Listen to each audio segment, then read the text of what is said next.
Gad Tikio, une histoire écrite en créole guadeloupéen et en français par Grégory Wana et illustrée par Agathe Niasborola.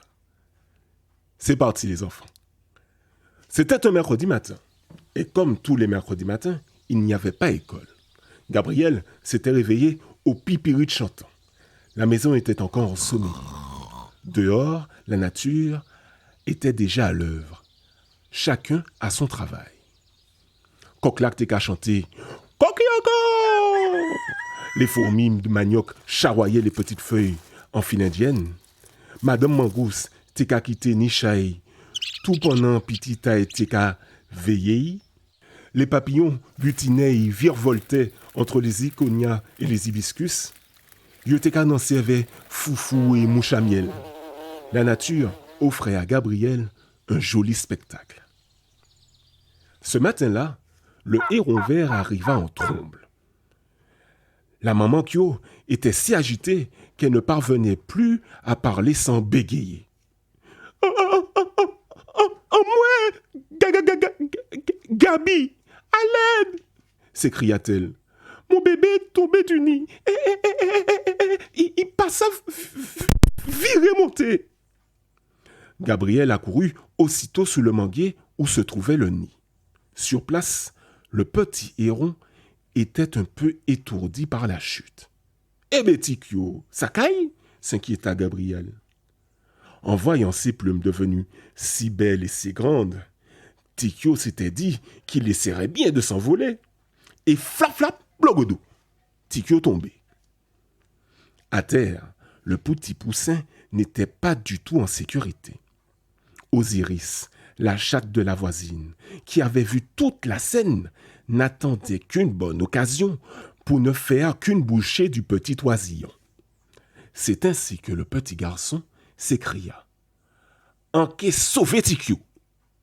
Gabriel réfléchit longuement, car les Kyo sont des oiseaux sauvages.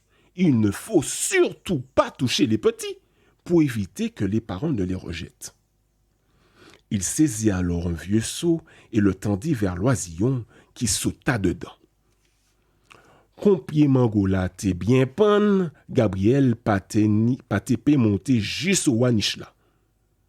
Il devait garder le petit oiseau dans sa maison et avait promis à sa maman de le protéger.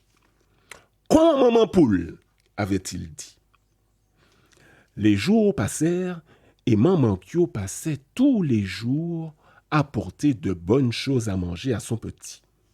Kribiche, gounouilles, mille pattes et tilapia. Pendant ce temps, Osiris la chatte de la voisine guettait toujours. Elle comptait bien, elle aussi, se faire un bon festin. Chaque jour, il était qu'à essayer d'autres techniques pour y trapper Tisibiela. La première fois, elle tenta d'attraper le seau avec le manche à balai. La seconde fois, elle s'accrocha au lustre du salon pour atteindre le seau placé juste en dessous. La troisième fois, elle mit un ver de terre au bout d'une canne à pêche pour attirer Tikio. Un jour, elle essaya même de se déguiser en héron vert pour couillonner le petit oisillon. Mais Gabriel, t'es qu'à veiller si Tibet-là qu'on l'ait acidifé. Osiris n'avait aucune chance de réussir. Enfin, un matin, après 2 semaines passées en compagnie de Gabriel et Osiris, le petit poussin se sentit prêt pour le grand vol. Il avança sur le rebord de la fenêtre, fit quelques bonds en déployant ses ailes et s'élança.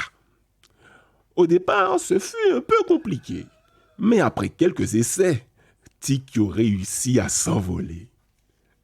Ça était trop belle. Maman Kyo était très fière, et Gabriel aussi. Les 2 hérons s'en allèrent en direction de la rivière, et Tikio poussa un petit cri qui voulait tout dire. Mais si on pile Gabi. Depuis, chaque matin, aux premières lueurs du soleil, Gabriel prenait le temps de passer en bas du manguier, faire un petit coucou à son nouvel ami.